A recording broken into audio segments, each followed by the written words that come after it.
Hi, I'm Vanessa Joy, Canon Explorer of Light and wedding photographer. Today we are talking all about social media strategies, specifically for a wedding photographer.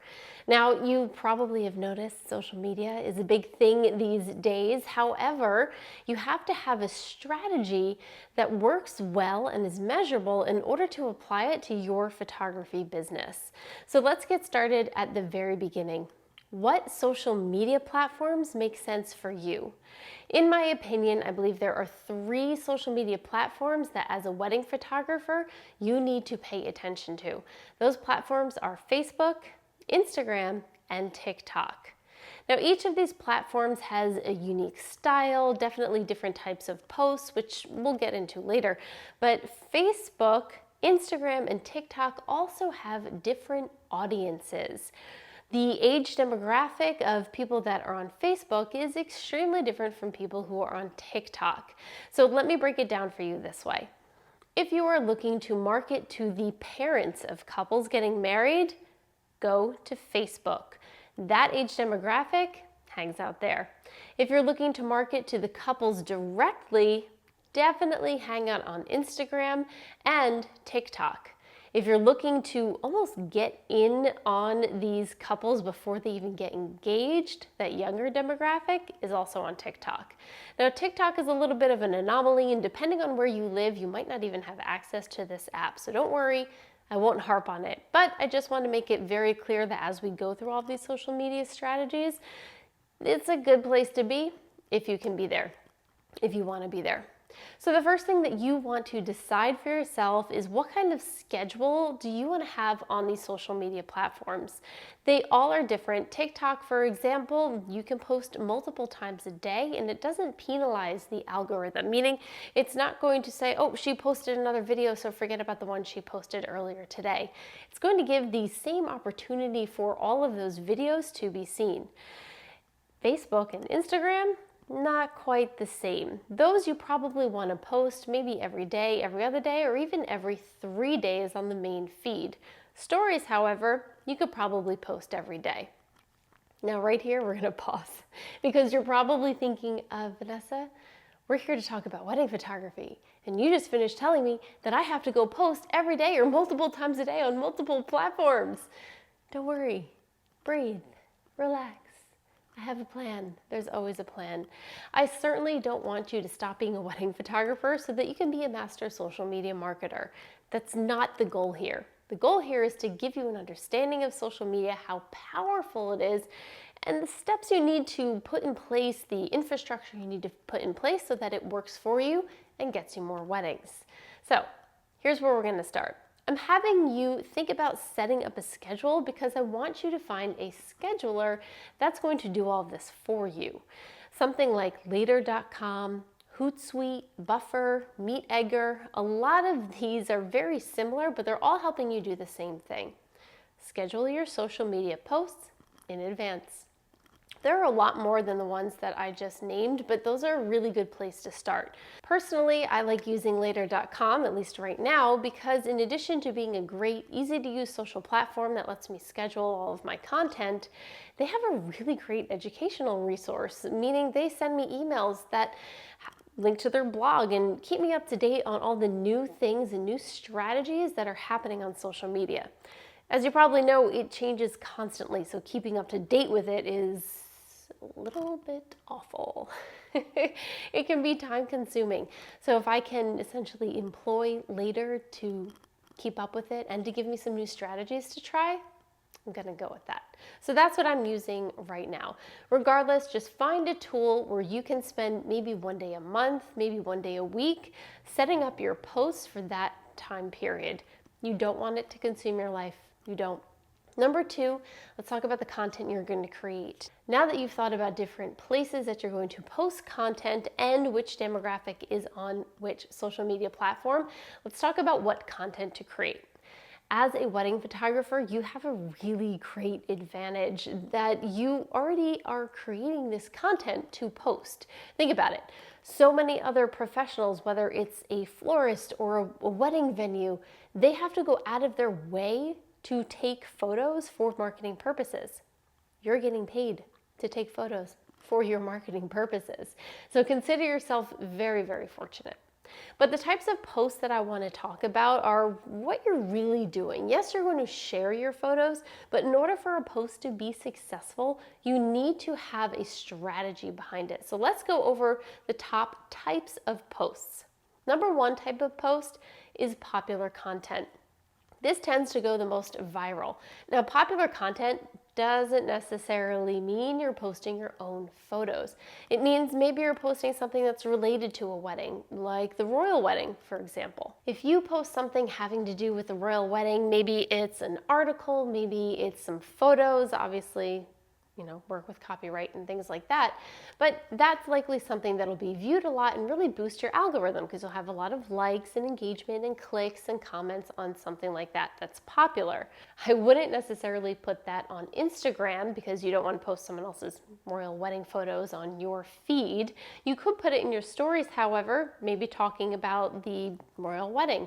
This, however, is really good content for Facebook. Facebook is a great place to share links and promote popular content that people who are interested in weddings are going to like. That's the idea. You post content that people who are involved in a wedding, whether their kids are planning it or they're planning it, they're going to have interest in whatever it is that you're sharing. Another type of content would be posting behind the scenes. This is one of the most successful types of content, and it can be in photo or video form. A really nice way to do this on Instagram would be to post the final photo as the main photo, and then use a carousel to post the BTS video afterwards, or maybe a BTS photo, BTS, behind the scenes. You can also do this in stories, you can do this on Instagram Reels, you can do this on TikTok, so many different places for a behind the scenes type post. While we're on the topic of video, I really want to take a second to talk about video. I know you're a photographer. You're not necessarily a videographer. Well, you might be.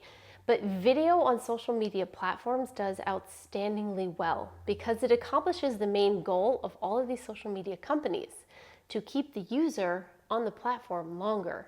That's always their goal. They want maximum use so that they have maximum ad views, and that brings them maximum income.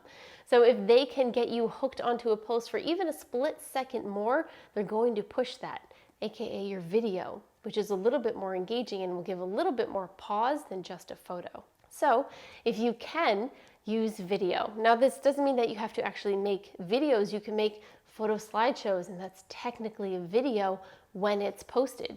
You could also do behind the scenes videos. It doesn't necessarily have to be super produced.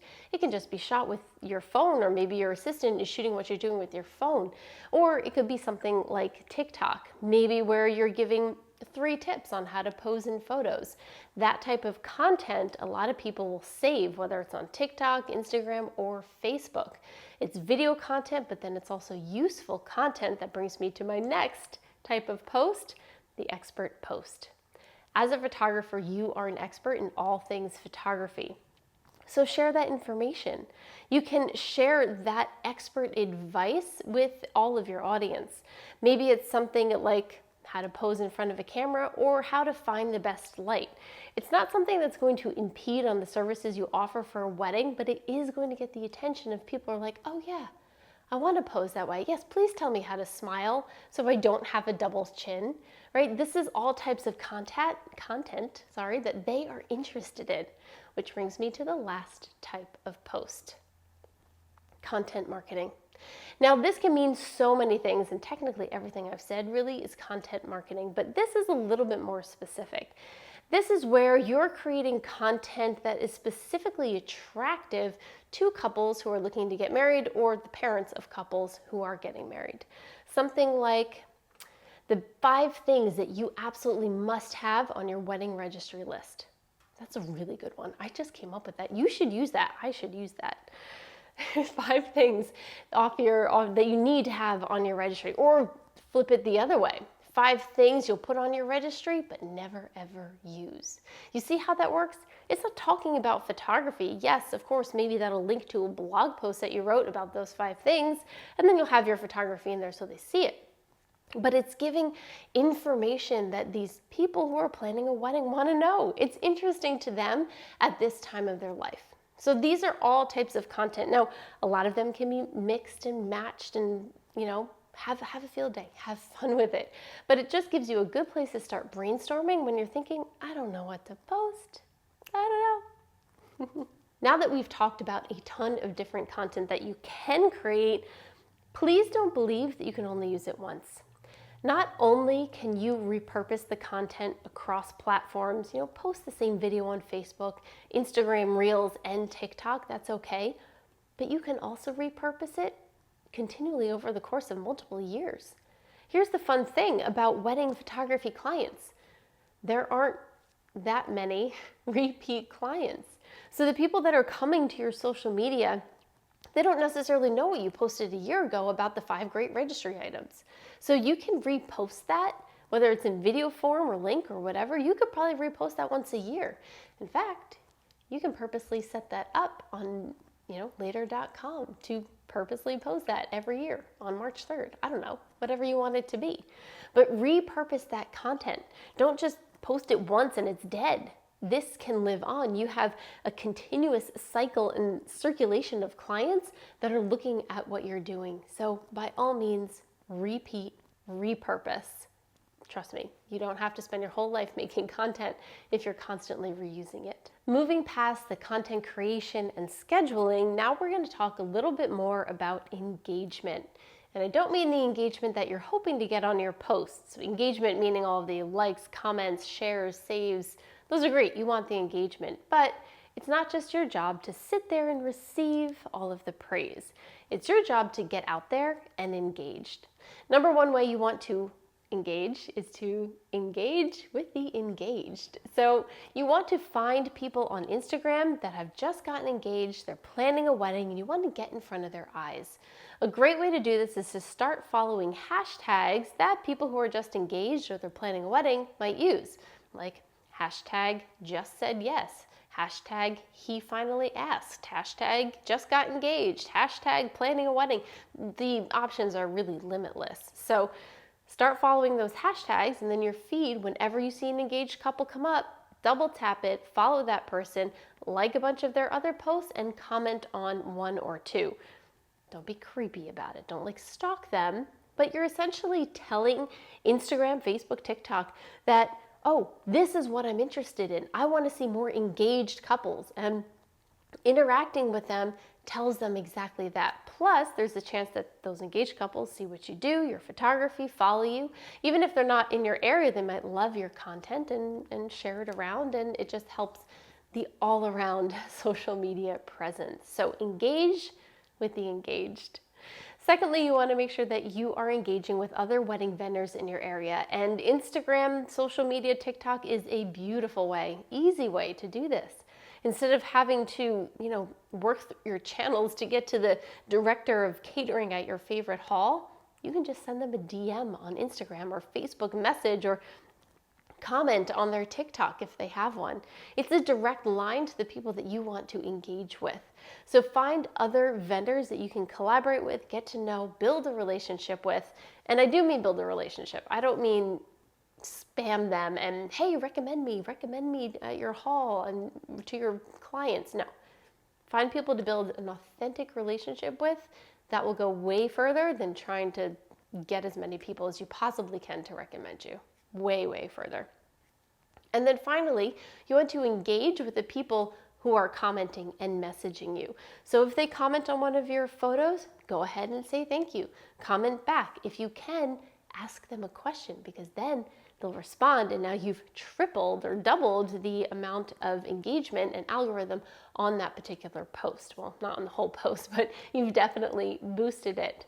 You also want to make sure that you are answering your messages. I know it can be difficult, but you got to do it. And I'm a firm believer in speaking to my potential clients in the place where they contacted me.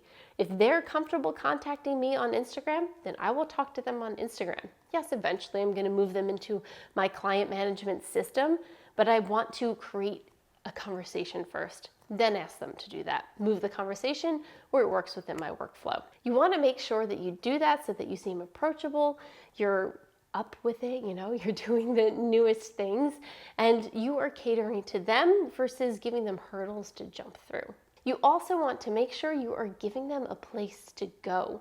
So in your social media sites, which by the way, should be a mini website, your Instagram especially, those highlights there that you have, they should be your logo colors, and they should 100% be categorized like a website.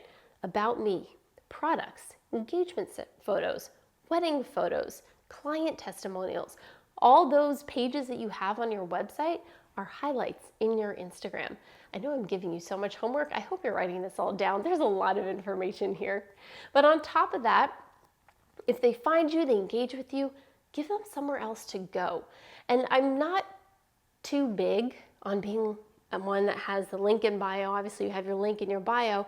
Yes, it can go to your website, or it can go to something better. Few people will click on your website. More people will click on something you're giving them for free. So if you go to my Instagram, you'll notice I have little arrows and it says freebies below. And you click on there, and yes, you can get to my website, but more importantly, you can get to some of my email drip campaigns.